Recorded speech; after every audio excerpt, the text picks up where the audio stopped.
She met my grandfather, who was a black janitor at the YMCA where she was teaching in the 50s. And they got married a few years after that, and they moved into this town called Swarthmore, which is in the suburbs of Philadelphia.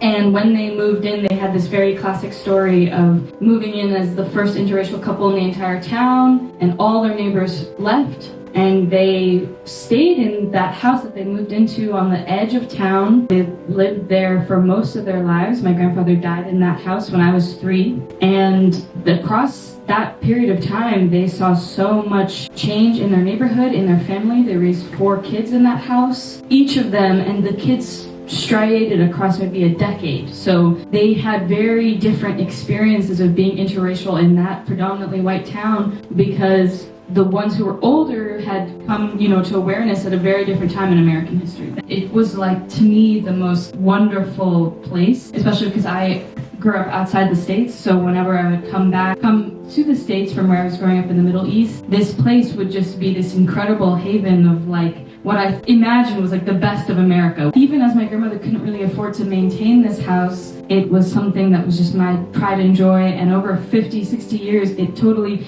began to crumble with the history of everything that was there. The walls, my grandfather had been a smoker, the walls got yellow. The rug had this amazing smell. It had never, been swapped out. Everything was so vintage and old, and it carried this history of all these things that this family had gone through. And then about 10, 15 years ago, there was this new shift and re-emergence of something different in the town, which was all of these people who were now interested in suburban living, leaving the cities and coming out, and they were doctors and lawyers, and they pushed strollers down the street, and they just had a specific vibe. And I knew that things were changing because I started saying hi to people and they just wouldn't say hi back. They wouldn't even look at me. We're changing again. A few years ago, my grandmother retired and she couldn't afford to maintain this house anymore. She moved in with her sister-in-law in New Hampshire and she sold the house. And the people who moved in, this family came in and they just gutted the whole thing, which makes sense, it was old.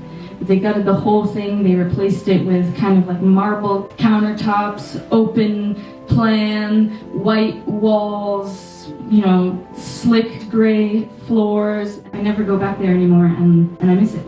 And I guess the question that I'm left with is what is the legacy of my roots? We had this whole ancestral timeline in that house, and nobody knows and nobody can feel it. And all of that happened there in that place, and when people walk by, they don't know. Left with that question of where does that history go?